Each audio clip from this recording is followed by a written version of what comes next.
What happens when you go through a breakup in your brain? Your neurobiology is out of control. You are in neurochemical warfare. You need to play neurobiologic jujitsu. Otherwise, how are you going to heal? What about solitude as healing? We're not talking about a medication, a supplement, a doctor, a therapist, a coach, or even me. You should not listen to me. You could take inspiration from my story and see how solitude can help you, because I'm coming to you as a solitude expert, not a board certified family doctor. What is the neurobiology of social isolation? I'm going to read some medical data here. Social isolation and loss activates the hypothalamo-pituitary axis, which raises cortisol, disrupts dopamine and oxytocin pathways in the brain's reward and stress systems. This explains why heartbreak feels like both stress and withdrawal, and why intentional solitude helps recalibrate these systems. This study emphasizes the difference between involuntary loneliness, which can be harmful, and voluntary solitude. When you're going through a breakup, you think that the good times are going to come back. Only focusing on the good times. What that does is that will increase the dopamine, increase oxytocin, and decrease cortisol temporarily. But there are spikes. And that's where the neurochemical warfare is taking place. Instead, why don't you play neurobiologic jujitsu? You're already stressed out. How do you unstress about being stressed out? Let's say you're gaining weight. Let's say you've been eating bad for some time. Speaking of, cortisol will increase the inflammation, which will increase fat distribution, lead to heart attacks and strokes at a later time. You don't want to come see me because of a heart attack and stroke. Come see me because you're in the clouds of emotional freedom and you have neurospiritual sovereignty instead, because you played neurobiologic jujitsu. What does all of that mean? It's just a different way to approach it. Sounds fun, right? You're just going to take all of the hormones that are making you feel bad and you're going to use it to your advantage. As an example, you're eating bad. What do you need to do? Stop eating bad, of course, and then work out. But how often do you need to do that? All the time. What if you lose weight? I always like to tell my patients that weight loss is easy, isn't it? How are you going to keep it off is the question. There is no time off. If you want this steady state of serotonin with yourself, that steady level of dopamine that doesn't go high and low, that oxytocin bond with yourself, that you love yourself, and that cortisol that you use to your advantage, what I like to call consecrated cortisol, which means that you've surrendered to the stress of whatever situation it is. Now, does this work all the time? Of course not. You're going through a breakup. You're in emotional warfare.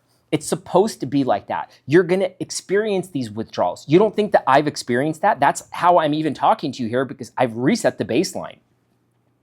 If I was going through a breakup maybe 15 years ago, or even like a mini one, by dating online, I would have probably started smoking, quiet the amygdala, increase the dopamine, drinking, of course complaining, of course blaming, of course being condescending, of course trying to find another date. That's not within my core values. I hated that about myself. I had low self-esteem, low confidence, and I was drowning in self-hatred.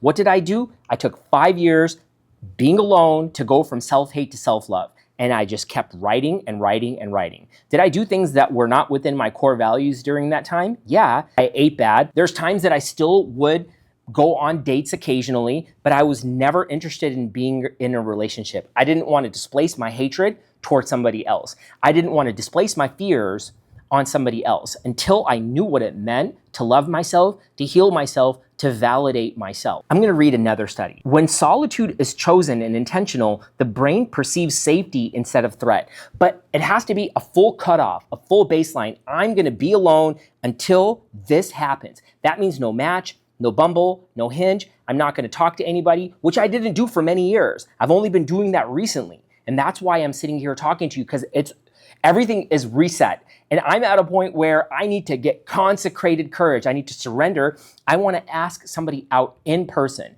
I want to ask somebody out in the gym. I go to the gym. That's within my core values. I don't want to be begging somebody to take care of their health. Instead, if somebody's at the gym, it's within my core values. Now, do I have the guts to go talk to somebody? I got to get a dating coach. I need to understand myself a little bit more. Why is it that I'm scared? What this does is this intentional solitude resets everything. This allows cortisol to drop back down and reset its daily rhythm, the diurnal cycle. As cortisol normalizes, dopamine and oxytocin pathways recalibrate too, restoring motivation, mood, and social readiness. It's just like working out. Think of mind hygiene, which is supported by medical evidence, like working out. When you start doing the program, I always like to say, write for 1 to 90 seconds every 90 minutes for the rest of your life. For the rest of my life, of course. Well, you can have life suck all the time, is the other thing I like to say. How difficult is it to write? It's free. You don't need me. You don't need my advice. There is a link in the description to a mind hygiene guide, a mind hygiene study that we did, and I'll read something from the mind hygiene study, which shows that many patients reported understanding and overcoming procrastination through structured writing and micro commitments, often attributing progress to 1 to 90-second reflection method and experiencing greater focus and follow through. Imagine if you were to write down, I believe in myself that I can be alone until I love myself. Now, do you got to do that? No. In the practice of mind hygiene, there's nothing to do. You're like, well, what do you mean? I'm like, in my mind, if I'm going to work out, look, I never want to work out 100% of the time. I just do it anyway. I tell myself, I'll just go to the gym. Let's go in, walk in the gym for 1 second and leave. But I got to do it 4 days a week. I'm not going to go work out. Sure, I'll look up a workout, but I'm not going to do it. Okay, fine. Since I'm there, I'll do it. Now, you can call this whatever you want. I call it neurobiologic Ju-Jitsu. I'm already stressed out about doing it. I don't want to stress myself out more. Let's just show up to the gym and leave. Maybe since I'm in the gym, I'll walk in there and I'll sit on the machine for a second, but I'm not going to work out. I'm going to leave.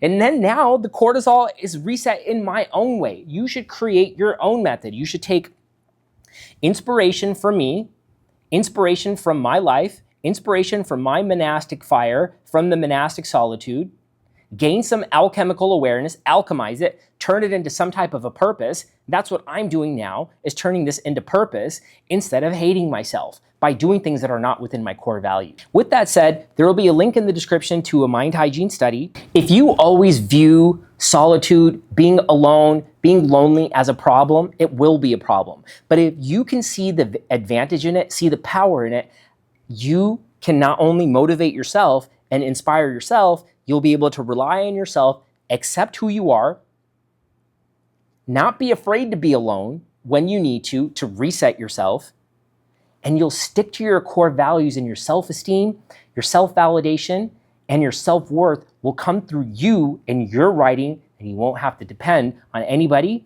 for your emotional well-being.